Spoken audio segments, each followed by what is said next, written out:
Talk of the Town. नमस्कार, म जगदीश खरेल। कार्यक्रम टक अफ द टाउनमा यहाँहरूलाई हार्दिक स्वागत छ। विपदको समय छ।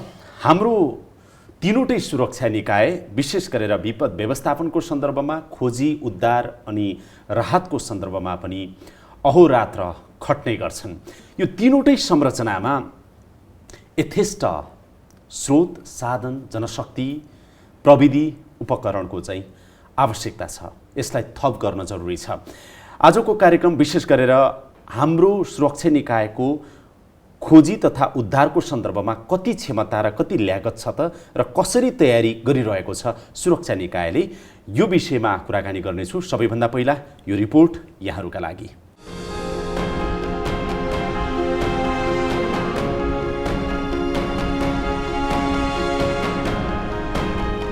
विपद व्यवस्थापनका सबै क्रियाकलापको समन्वयात्मक र प्रभावकारी व्यवस्थापनमा नेपाली सेना, नेपाल प्रहरी र सशस्त्र प्रहरीले उल्लेख्य भूमिका निर्वाह गर्दै आएका छन्।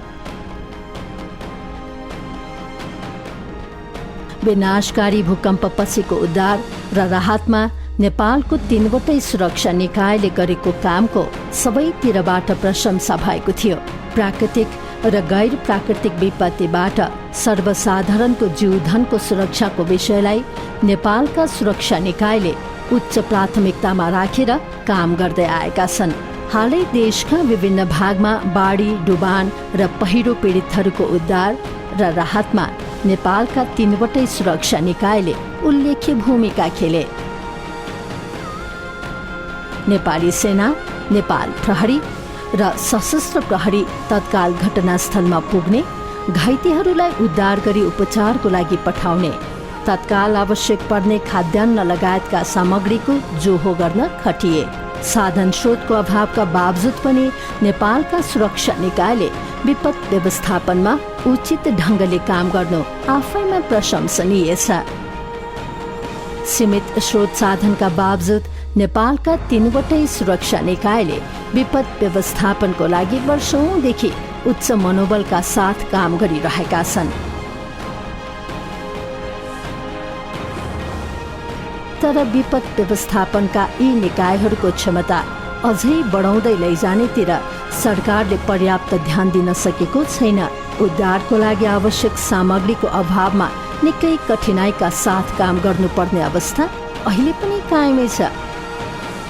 अर्कोतिर नेपाली सेना, नेपाल प्रहरी र सशस्त्र प्रहरीमा दक्ष जनशक्ति तयार पार्नु पनि आवश्यक छ। यस्तै आधुनिक उपकरणहरू भित्राउन सकेन भने उद्धारको काममा कठिनाइ हुन जान्छ। त्यसैले आधुनिक उपकरणहरू भित्राउनेतिर सरकारको ध्यान पुग्नु जरुरी छ।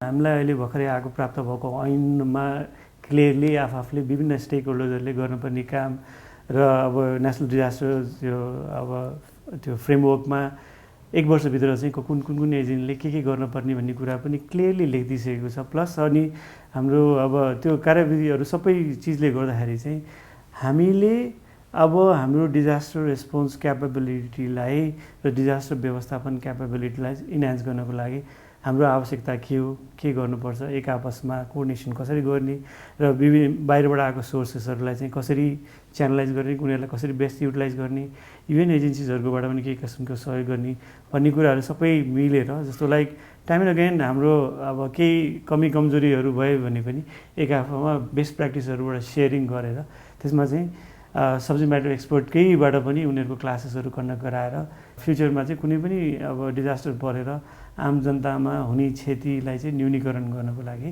हामीले एउटा सही सगोलमा यो समग्र नेपाली जनताको लागि चाहिँ एउटा एकमुष्ट हातेमालो गर्दै कार्यक्रम गर्दै जानुपर्छ भन्ने मेरो सोच चाहिँ छ। त्यसको लागि चाहिँ नेपाली सेना आफ्नो लेभलबाट आफ्नो भएको रिसोर्सेसहरूबाट र हाम्रो विपद व्यवस्थापन गण अन्तर्गत विपद व्यवस्थापन निर्देशनामा अन्तर्गत भएका विभिन्न 2टा गण र हामीले एउटा सेन्ट्रल अफ एक्सलेन्सको रूपमा कन्भर्ट गरेको हाम्रो विपद व्यवस्थापन शिक्षालय, त्यस मार्फत आवश्यक ट्रेनिङ र आवश्यक जनशक्ति तयार गर्ने काम चाहिँ हामी गरिरहेछौँ। यो कन्टिन्यू हुन्छ र यसलाई चाहिँ अझ हाम्रो भनौँ न डिजास्टर रेजिलेन्ट हुने जुन गभर्मेन्टको एफर्ट छ त्यसलाई चाहिँ हाम्रो तर्फबाट गर्नुपर्ने जति पनि आवश्यक कदमहरू छ हामीले चाहिँ कन्टिन्यू गर्छौँ भन्ने किसिमको एउटा मेसेज दिन चाहन्छु। र आम जनतालाई नेपाली सेना भनेको जनताकै सेना हो।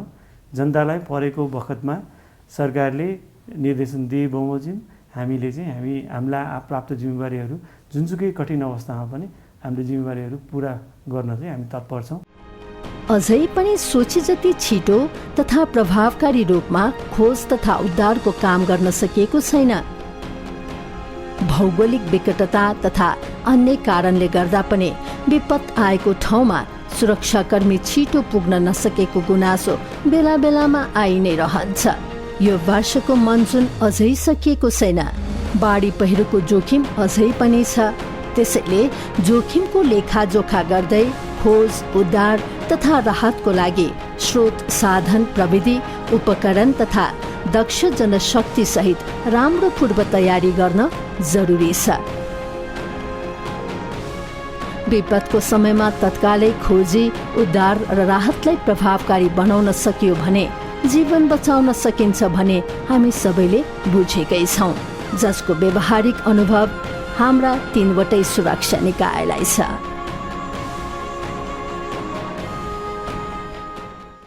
आजको कार्यक्रममा मेरो साथमा सशस्त्र प्रहरीका महानिरीक्षक शैलेन्द्र खनाल हुनुहुन्छ।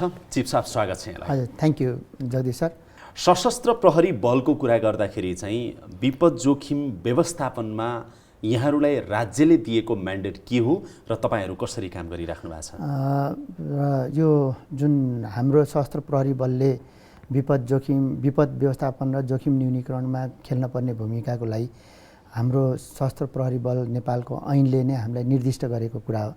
र यसमा अब योभन्दा अगाडि म अलिकति के जान्न चाहन्छु भने सशस्त्र प्रहरी बल नेपाल स्थापनाको 18 वर्ष पार गरेको अवस्था र यस पछाडि जुन हामीलाई दिएको म्यान्डेट थियो त्यो म्यान्डेट अनुसार काम गर्ने कुरामा 2067 सालदेखि हामीले अलिकति यो विपद व्यवस्थापन र जोखिम न्यूनीकरणलाई अझ प्रायोरिटी दिएर अगाडि बढ्यौँ र 67 सालमा हामीले तालिमहरू सञ्चालन गर्न सुरु गऱ्यौँ हाम्रा सम्पूर्ण राष्ट्रिय कर्मचारीहरूलाई।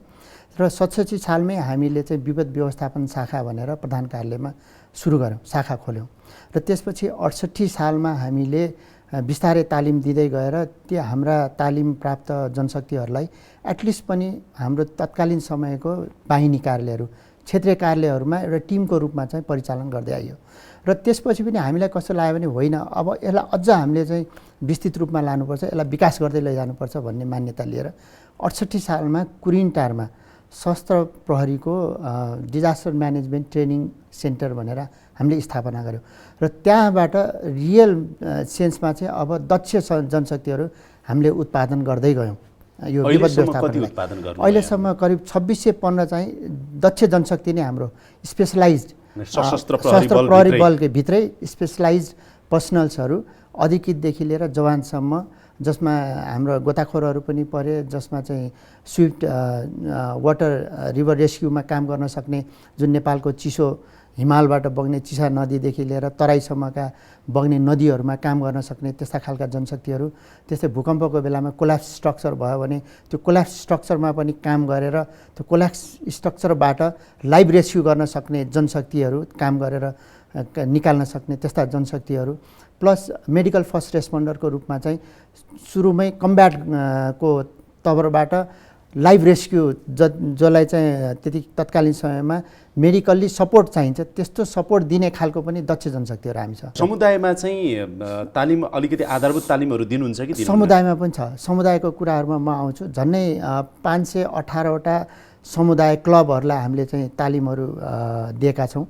त्यस्तै आएर 1500 चान्चुन कलेज स्कुलहरूमा चाहिँ हामीले यो विपद सम्बन्धीका तालिमहरू दिएका छौँ। र अहिलेसम्म झन्डै 1,48,000 व्यक्तिहरूलाई चाहिँ हामीले यो सुसूचित अनुशिक्षण तालिम 1,48,000लाई जनताहरूलाई, स्कुलका कलेजका विद्यार्थीहरूलाई, समुदाय क्लबका महानुभावहरूलाई चाहिँ हामीले तालिम गराइसकेको अवस्था छ। Thank you.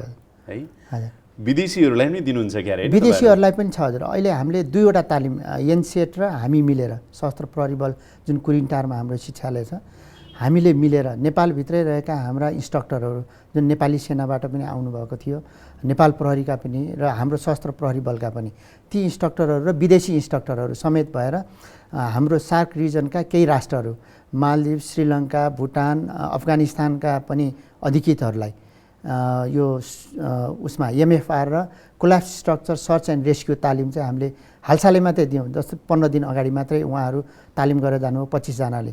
त्यस्तै स्विफ्ट वाटर रिभर रेस्क्यु भन्ने जुन हाम्रो टरेन अनुसारको जुन हाम्रो पानीको फ्लो हुन्छ, जुन नदीहरू छन्, त्यस्ता नदीहरू चाहिँ धेरै कम अन्त कम पाइन्छ। तर जुन देशमा पनि त्यस्तो छन्, त्यस्तोमा काम गर्ने अवस्थामा कसरी काम गर्नुपर्छ र रेस्क्यु कसरी गर्नुपर्छ भन्ने हिसाबमा पनि हामीले करिब 24 जनालाई योभन्दा अगाडि इन्टरनेसनल उसको अफसरहरूलाई चाहिँ दिएर पठायौँ। यसपालाको पनि मनसुनमा बाढी पहिरो आयो, 150 भन्दा बढीको चाहिँ नि मृत्यु भयो।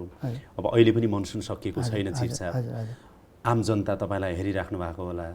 अब बाढी प्रभावित क्षेत्रका, पहिरो प्रभावित क्षेत्रका, डुबान कटान प्रभावित क्षेत्रका जनतालाई तपाईँ के भन्नुहुन्छ? सशस्त्र प्रहरीको तर्फबाट भन्दाखेरि सशस्त्र प्रहरी कहाँ कुन अवस्थामा, कस्तो तयारी अवस्थामा छ त?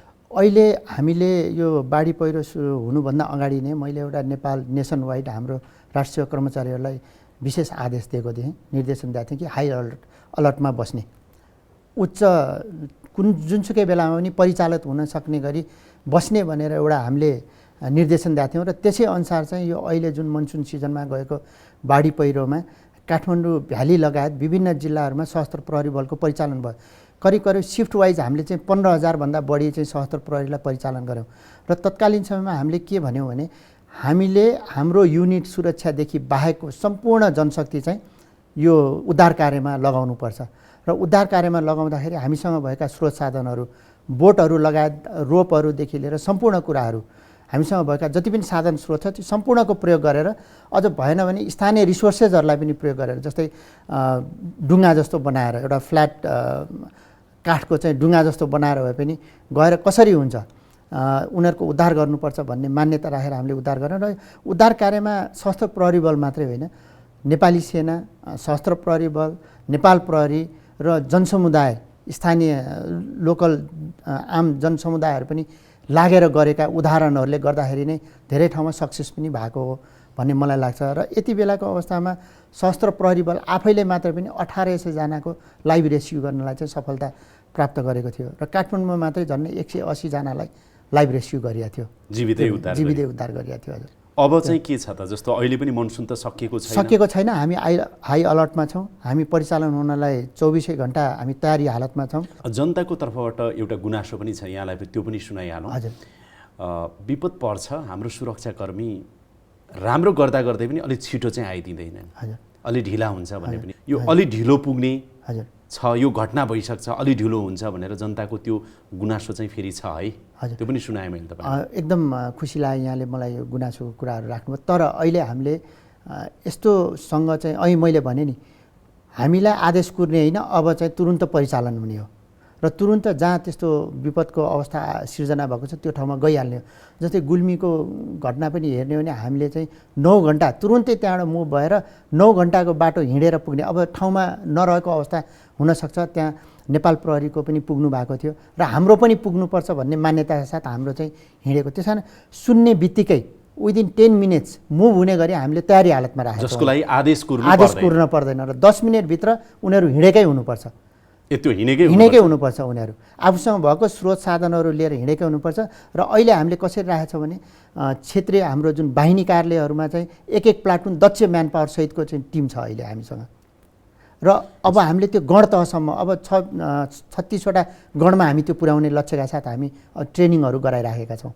अहिले खोज तथा उद्धार गर्ने सन्दर्भमा तपाईँको मनोबल एउटा फ्याक्टर होला। हजुर, तपाईँको राष्ट्र जनताप्रतिको समर्पण सँगसँगै अर्को त्यो सँगै जोडिएको फ्याक्टरहरूलाई। तर तपाईँ खोजी तथा उद्धार गर्न गइराख्दाखेरि तपाईँसँग औजारहरू कस्ता छन्, इक्विपमेन्ट कस्तो छन्, कुन टेक्नोलोजी अहिले आधुनिक प्रयोग गरिराख्नु भएको छ कि छैन, कुन हदसम्मको रिस्क चाहिँ नि तपाईँले मोल्ने, कुन हदसम्मको रिस्क चाहिँ नि मेसिनले मोल्ने भन्ने पनि हुन्छ होला नि त। त्यो हिसाबले तपाईँको स्ट्रेन्थ के छ इक्विपमेन्ट टेक्नोलोजीको हिसाबले? इक्विपमेन्ट चाहिँ यस्तो छ, अब हामीसँग भएको इक्विपमेन्टले हामीले जुन स्तरबाट हामी दिन खोज्छौँ त्यो स्तरमा हामी पुग्न सकिरहेको अवस्था छैन।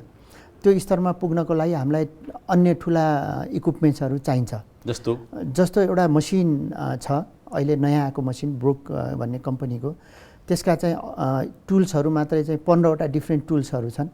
त्यो यस्तो एउटा मसिन छ जसले चाहिँ हामीले जुन अब CSSRको कुरामा कोल्याप्स स्ट्रक्चर सर्च एन्ड रेस्क्युमा हामीले कुनै कोल्याप्स स्ट्रक्चर छ र त्यसमा चाहिँ हामीले भित्र छिरेर कसैलाई चाहिँ उद्धार गर्नुपर्छ भने हामीले म्यानुअली गर्दा हामीसँग भएको जुन कटरहरू छन् यिनीहरूलाई प्रयोग गरेर, ड्रिल मसिनहरू छ यिनीहरूलाई प्रयोग गर्दाखेरि 1 दिन जस्तो लाग्छ भने त्यो मसिनले त्यो 1 दिनमा गर्ने काम चाहिँ 1 घन्टामा गर्छ। त्यस्ता खालका मसिन भयो भने अझ हाम्रो यो दक्षता अझ काम लाग्छ र हामी अझ अगाडि बढ्न सक्छौँ। कति पर्ने रहेछ त्यो मसिनको केही थाहा छ तपाईँलाई? हजुर, करिब 3 करोडदेखि 4 करोडसम्म पर्छ। एउटै मसिनको हजुर। महँगै पो रहेछ। महँगै छ, तर त्यो आवश्यक छ। छैन त्यो चाहिँ मलाई थाहा भएन। सशस्त्रसँग छैन, शस्त्रसँग छैन सम्भवतः नेपाल प्रहरीसँग। तर हामीले यसको लागि चाहिँ अब खरिद गर्नुपर्छ भन्ने धारणा राखेर पहल चाहिँ हामीले गरिने सुरुवात गरिरहेछौँ। अब हामी पहल पनि गर्छौँ र यस्तो मसिन चाहिँ 7-8वटा यदि भयो भने। त्यसको साइज त्यो मसिनको कत्रो हुँदो रहेछ? जस्तो अब गाडीमा हालेर लाने हो कि त्यो आफै गुड्ने हो कि? होइन, गाडीमा हालेर लान मिल्छ यो। जुन एक्सकाभेटर जस्तो ठुलो पनि हुँदैन, यो सानो हुन्छ। सानो गाडीमा हामीले पिकअप भ्यानमा पनि राखेर लिएर जान सकिन्छ सम्बन्धित ठाउँमा, र सानो खोज जस्तो ठाउँमा पनि लिएर गएर काम गराउन सकिन्छ। धेरै अल्गोबाट पनि काम भयो भने चाहिँ प्रभावकारी रूपमा काम धेरै प्रभावकारी रूपमा काम गर्न सकिन्छ। हजुर, हामीले यो खोजी उद्धार तथा राहतकै सन्दर्भमा नेपाल प्रहरीका महानिरीक्षक सर्वेन्द्र खनालसँग पनि कुराकानी गरेका थियौँ, विशेष गरेर समन्वयको पाटोमा पनि। आइजिपी सर्वेन्द्र खनालज्यू, अब बर्खा लागिसकेको छ, अब बाढी पहिरो डुबान कटानको जोखिम पनि बढ्ने अवस्थामा छ। नेपाल प्रहरी चाहिँ कस्तो तयारी अवस्थामा छ? मलाई लाग्छ मेरो सम्झनामा भन्नै पर्ने विषय छ, यो जाडोको बेलामा एउटा आयो सम्माननीय प्रधानमन्त्रीबाट, यो अहिलेको जाडोमा कोही पनि एकजना मान्छे जाडोबाट चाहिँ मर्नु नपरोस् भन्नुभयो। हामी सबै सुरक्षा निकायका प्रमुखहरू, गृह मन्त्रालयका हामी सबै थियौँ र हामीले प्रयास सबैले गऱ्यौँ। सबैले प्रयास गर्दाखेरि त्यो सुन्नु परेन, कोही पनि जाडोले मरेन। हामीले विगतमा के थियो म धेरै जान्न, यहाँले हेर्ने विषयहरू छन् होइन। हामी त्यसैको तयारी हामी सबै अहिले पनि त्यसमा छौँ र यसलाई संस्थागत रूपमा विकास गर्नका लागि चाहिने लजिस्टिकली इक्विप्ड हुनुपर्ने कुराहरू हामी सबै समेत जो सुरक्षाहरूमा सबैमा छ नि, यसमा प्रहरीको मात्र छैन, अरू सबै छौँ। योजनासहित हामी अगाडि बढाएका कुराहरूमा नेपाल सरकारबाट सकारात्मक रूपमा त्यसको चाहिँ रेस्पोन्स भएर त्यो सामानहरू पनि लजिस्टिकली इक्विप्ड हुनुपर्छ भनेर हामी अगाडि बढाएका छौँ। धेरै ठुलो अचिभमेन्ट भएको छ। तपाईँको यो कार्यक्रममा मैले यति भनेर चाहिँ भन्न सक्ने अवस्था छैन, तर यति भइराख्दा कतिपय प्रोन जोनहरू छन्, कतिपय कुराहरू छन्, त्यसलाई चाहिँ कमसेकम हामीले यस्तोसम्म अवस्था नआओस् भन्नका लागि हामी धेरै सजग सचेत र तपाईँले भन्नु त्यो भावनाका साथ हामी चाहिँ सबै अगाडि लागिरहेछौँ, क्रियाशील छौँ। होइन, नेपाल प्रहरीसँग चाहिँ अहिले जस्तो पूर्व तयारीको हिसाबले रेस्क्युअरको कुरा, इक्विपमेन्टको कुरा अथवा स्रोत साधनका कुरा, केही टेक्नोलोजीका कुराहरू होलान्। नेपाल प्रहरी विपदको जोखिम न्यूनीकरणको लागि अथवा व्यवस्थापन गर्ने सन्दर्भमा चाहिँ हाम्रो तयारी यस्तो छ है, यसरी हामी तयारी अवस्थामा छौँ, बाढी पहिरो डुबान कटान जे जस्तो जोखिम आए पनि प्रहरी तैनाथी अवस्थामा छ, अथवा त्यसपछिको शान्ति सुरक्षा कायम गर्ने कुराहरूमा पनि भन्ने र चाहिँ नि आइजिपी साहबले आम जनतालाई, बाढी प्रभावित डुबान प्रभावित क्षेत्रका जनतालाई भन्नु पर्यो भने के भन्नुहुन्छ? छ जस्तो पहिला अब डेटाले एउटा राखिदिन्छु, त्यसपछि अरू त अब विश्वासकै आधार हुन् होइन। आगलागी हुन्छ, त्यस्तो बेलामा आगलागीमा हामीसँग फायर फाइटिङ स्क्वाडहरू हामीले बनाएका छौँ। इभन त्यो बेला वाटर क्यानन समेत हामी कहाँ जम्मा एउटै मात्र रहेको रहेछ कति वर्ष, यो कुरा भन्नै पर्ने। अब अहिले कमसेकम 5वटा किनेर अर्को 2टा पनि हामीले चाहिँ किनेका छौँ, जसले गर्दा पानी निभाउनु त सकियोस्, के अरे आगो निभाउनु त सकियोस् पानीले होइन। मैले यो खालि रेस्क्युअरहरू हामीले ट्रेन गराएका छौँ होइन। अहिले हामीले भन्यो भने रिभराइन युनिटहरू पनि बनाएर लानुपर्छ, किनभने धेरै जसो त्यो बाढीमा र अब खोलामा बग्नेदेखि लिएर यी सबै छन्, यो स्विमरदेखि लिएर यो पनि बनाउनुपर्छ भनेर चाहिँ त्यो तयारीका साथ ट्रेन पनि गरेका छौँ, लजिस्टिकली इक्विप्ड गर्ने काम पनि गरिरहेछौँ। तपाईँको प्रहरी चौकीहरू त आफै सुरक्षित त छन्। अब हेर्नु, अब एक्ज्याक्टली अहिले हामीले 1100 चाहिँ प्रहरी चौकी एकैचोटि एकै वर्षमा, अब यो भन्दा ऊ होला होइन, त्यसमा र 74वटा 77 जिल्ला मध्येमा 74वटा जिल्लाको चाहिँ सम्पन्न भइसकेको छ भवन र उहरू चौकीहरू अब चौकीहरूकोमा अनि सुरक्षित होइन अब सबै ठाउँमा त्यो स्ट्यान्डर्डाइज त छैन तपाईँ अहिले एकैचोटि तर के भने सामान्य एउटा रिक्वायरमेन्ट जुन हुन्छ त्यसका लागि हामीले त्यहाँको भन्नुहोस् न चाहे त्यो शौचालयको कुरा होस् चाहे उसका कुरा होस् त मिनिमम उहरू हामीले पूर्ति गरेका छौँ अब यो वर्ष दिनभित्रमा 1100 बन्ने एकैचोटि बनायो सुरु भयो 700 बने 400 अहिले बन्दैछन् मैले यो खालि किन राखेँ भने भवन बनाउनेतर्फ यो होइन अलिकति सामान्य सुविधाहरू भनौँ सुविधाभन्दा पनि बेसिक रिक्वायरमेन्ट भन्न चाहन्छु त्यो कुराहरूतर्फ पूर्ति गर्नेतर्फ हामी निकै अगाडि बढेका छौँ विशेष गरेर यो जस्तो विपद व्यवस्थापनको सन्दर्भमा उद्धार अथवा राहतकै कामको सन्दर्भमा सशस्त्र प्रहरी नेपाल आर्मीसँग नेपाल प्रहरीको समन्वय कतिको प्रभावकारी छ कतिको मिटिङ बस्नुहुन्छ अथवा कतिको पूर्व तयारीमा तपाईँहरू बस्नुहुन्छ त्यो त हाम्रो समन्वय बसि नै रहन्छौँ त्यसमा इन्टिग्रेटेड रूपमा जानुपर्ने ठाउँमा त्यो गइ नै हाल्छौँ र धेरै जसो के भने कहीँ ठाउँमा चौकीहरू कहीँ चौकीहरू प्रहरी नेपाल प्रहरीका मात्रै हुन्छन् कतिपय ठाउँहरूमा त्यसको लागि जे गर्न सकिन्छ त्यो खालको तयारी त भइ नै हाल्छ प्रिपेयर्डनेस तर अब त्यस्ता डिजास्टर्सहरूलाई कोप गर्नका लागि मिटिगेट गर्ने सन्दर्भमा जुन हाम्रो सबै सुरक्षा संयन्त्रहरू बसेर कोअर्डिनेटर रूपमा नै हामी त्यो चाहिँ कामहरू गर्छौँ त्यसको भइ नै रहन्छ निरन्तर रूपमा एउटा समीक्षा पनि गर्छौँ त्यसका लागि तयारी पनि गर्छौँ र भइसकेको अवस्थामा त्यसलाई कसरी कोप गर्ने त्यसलाई कसरी चाहिँ होइन भन्नुहोस् न रेस्पोन्स गर्ने भन्ने पनि चलिरहेकै हुन्छ समन्वयको सन्दर्भमा चाहिँ तपाईँहरूको नेपाल प्रहरी अथवा नेपाल आर्मी सशस्त्र प्रहरी बीच कतिको समन्वय सहकारी कतिको हुन्छ यसमा एकदमै राम्रो समन्वय छ म यसरी पनि यसलाई भन्न चाहन्छु कि नेपालको डिजास्टर म्यानेजमेन्टको एउटा कमिटीहरू छ जुन विपद व्यवस्थापन तथा जोखिम न्यूनीकरण ऐनले चाहिँ व्यवस्थापन गरेको छ त्यसमा चाहिँ माननीय मन्त्रीज्यू गृहमन्त्रीज्यूको अध्यक्षतामा कार्य समिति नै छ कार्य समितिमा चाहिँ नेपाली सेना नेपाल प्रहरी सशस्त्र प्रहरी बल लगायतका विभिन्न स्टेक होल्डर्सहरू चाहिँ त्यसमा हुनुहुन्छ यही समन्वयको भूमिकाको लागि त्यसपछि क्षेत्रीय लेभलमा अहिले प्रदेश सरकारको उसमा पनि एउटा समन्वय समिति छ त्यस्तै आएर स्थानीय तहमा स्थानीय सरकारसँग समन्वय गर्ने गरी पनि त्यहाँ एउटा समिति छ र त्यसमा पनि विशेष गरी जिल्लामा प्रमुख जिल्ला अधिकारीज्यू को अध्यक्षतामा एउटा हाम्रो जिल्ला सुरक्षा व्यवस्था समिति प्लस जिल्ला सुरक्षा समिति पनि छ र यो चाहिँ 24 घण्टा यो जिल्लाको तहमा चाहिँ प्रत्येक दिन चाहिँ यस्ता खालका कुराहरूमा उहाँहरू मिटिङ बसेर कामहरू गर्ने गरी नै राख्नु भएको हुन्छ र आफ्नो उपस्थिति त्यस्ता समयमा हुनको लागि चाहिँ एकमुष्ट रूपमा केन्द्रमा चाहिँ तपाईँहरू बीच समन्वय जस्तो नेपाल आर्मी नेपाल प्रहरी सशस्त्र प्रहरी बीच तपाईँहरू आफ्नै तहमा पनि समन्वय सहकार्य हुन्छ हुँदैन आजसम्मको हिसाबले हेर्दाखेरि मैले के देखाएको छु भने सायद यो समन्वयकारी भूमिकाले गर्दा नै होला कि डिजास्टरको बेलामा चाहिँ नेपाल स्रोत साधन जति छ ती स्रोत साधनकै अधिकतम उपयोग गर्दै पनि सक्सेस भएको चाहिँ सीमित स्रोत साधन भए पनि भनौँ न सक्सेस भएको जस्तै भूकम्पको बेलामा पनि धेरै छिटो उद्धारका कामहरू भएको थियो अहिले मनसुनको बेलामा पनि धेरै छिटो उद्धार भयो जस्तै अस्ति 7:30 बजे हावाहुरी जुन बारा र पर्सामा हावाहुरी गयो 7:30 बजे हावाहुरी आएको विदिन 4 घण्टामा 400 भन्दा बढीलाई चाहिँ रेस्क्यु गरेर नेपाली सेना नेपाल प्रहरी सशस्त्र प्रहरी बलले रेस्क्यु गरेर हस्पिटल पुर्याइसकेको अवस्था थियो सशस्त्र प्रहरी बल परिचालन हुनको लागि तपाईको आदेश कुरिराख्नु पर्दैन हजुर यसमा चाहिँ हामीले आदेशै दिएका छौँ कि विपद व्यवस्थापन गर्ने कुरामा जोखिम न्यूनीकरण गर्ने कुरामा कुनै पनि ठाउँमा परिचालन हुँदाखेरि पहिला परिचालन हुने र रिपोर्टिङ चाहिँ गर्दै गर्ने भनेर सशस्त्र प्रहरी बलको महानिरीक्षकको हिसाबले आम जनतालाई अन्तिममा तपाईको संस्थाको तर्फबाट र व्यक्तिगत तर्फबाट पनि विपद जोखिम न्यूनीकरण पनि र व्यवस्थापनको सन्दर्भमा पनि तपाईको प्रतिबद्धता के हुन सक्छ हामीले यो विपद व्यवस्थापन र जोखिम न्यूनीकरण गर्नको लागि हाम्रो क्षमतालाई अभिवृद्धि गर्दै लैजान्छौँ क्षमता अभिवृद्धि गर्ने कुराहरूमा तालिम लगायतका सम्पूर्ण कुराहरू हामी अझ अहिले थप एउटा तालिम केन्द्र पनि हामीले इस्टाब्लिस गर्दैछौँ यही डिजास्टर म्यानेजमेन्टलाई लिएर शाखा तालिम केन्द्र यो चाहिँ पूर्वमा हामी खोल्दैछौँ पछि बिस्तारै यता हामीले पश्चिमतिर पनि लैजाने विचार गरेका छौँ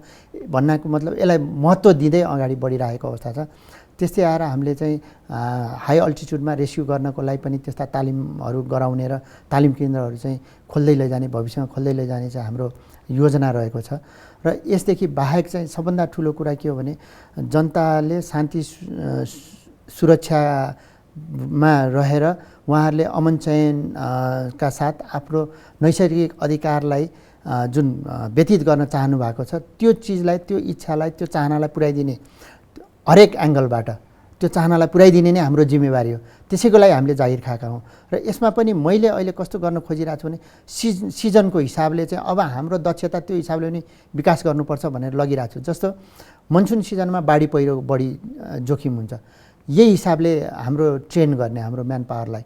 त्यसपछि आएर हजुर जाडो महिनामा जाडोयाममा शीतलहर र हिमपातका कुराहरू हुन्छन्, त्यो हिसाबले चाहिँ हाम्रो दक्षता चाहिँ अभिवृद्धि गर्दै लैजाने र विकास गर्ने। त्यसपछि आएर समर सिजनमा जुन गर्मीयाममा चाहिँ सबभन्दा बढी लुका कुराहरू भए, त्यसपछि आएर हावाहुरीको कुराहरू भयो, आगलागीका कुराहरू भयो, यी चिजबाट कसरी राहत पुर्याउने र कसरी चाहिँ सुरक्षित बनाउने, आम नागरिकलाई कसरी सुरक्षित, यसरी पनि हामीले अब प्याकेज बनाएर पनि हामीले चाहिँ ट्रेन म्यान पावरहरू चाहिँ उत्पादन गर्ने लक्ष्यका साथ चाहिँ हामी अब अगाडि बढिरहेको अवस्था छ। र यसै अनुसार चाहिँ म के चाहन्छु भने हामी राष्ट्रको लागि हो, सीमानामा बसेर हामीले चाहिँ राज्यको रक्षा गर्ने जिम्मेवारी हाम्रो हो, त्यो उत्तरदायित्व हो, त्यो काम हामीले गर्नुपर्छ। त्यसपछि आएर हाम्रो जुन राष्ट्रियता, नेपाली भन्ने राष्ट्रियता छ, त्यो राष्ट्रियताको पनि जगेर्ना चाहिँ सशस्त्र प्रहरी बल नेपालले गर्नुपर्छ एउटा फौजी भएको कारणले। यो पनि हाम्रो मान्यता हो र यसमा पनि हामी लाग्नुपर्छ भन्ने चाहिँ हाम्रो मान्यता छ। त्यसपछि आएर जनता जो चाहिँ हाम्रो वास्तवमा भन्यो भने हामी आज यो ठाउँमा छौँ, आज म महानिरीक्षक भएर यहाँ जगदीश सरसँग आएर कुरा गर्न पाएको पनि जनताले तिरेको करबाट जुन स्यालेरीहरू मैले पाइरहेको छु, मैले यो लुगा लगाइरहेको छु, यसको पनि मैले चाहिँ त्यो मूल्य र मान्यतालाई मैले राख्नुपर्छ। मेरा सम्पूर्ण राष्ट्रिय कर्मचारीहरू जुन सशस्त्र प्रहरी बल नेपालसँग आबद्ध हुनुहुन्छ उहाँहरूले यसलाई राख्नुपर्छ भन्ने चाहिँ मेरो मान्यता हो। त्यहाँदेखि जनताको सेवा, सुरक्षा, सहयोग र उद्धार गर्ने कुरामा हामीले कहिले पनि कमी आउनु दिनु हुँदैन। र मेरो प्रतिबद्धता पनि के हो त भन्दा जनतालाई दिनुपर्ने सेवा, जनतालाई दिनुपर्ने सुरक्षा, जनतालाई दिनुपर्ने सहयोग र जनतालाई परेको आपद विपदमा परेको अवस्थामा चाहिँ गर्नुपर्ने उद्धार र राहतका कुराहरूमा सबभन्दा प्रतिबद्ध भएर लाग्नुपर्छ र यही नै हाम्रो चाहिँ प्रतिबद्धता पनि। अब अन्तिममा चिफ साहब म यहाँको लिखित प्रतिबद्धता पनि लिन चाहन्छु। एकदमै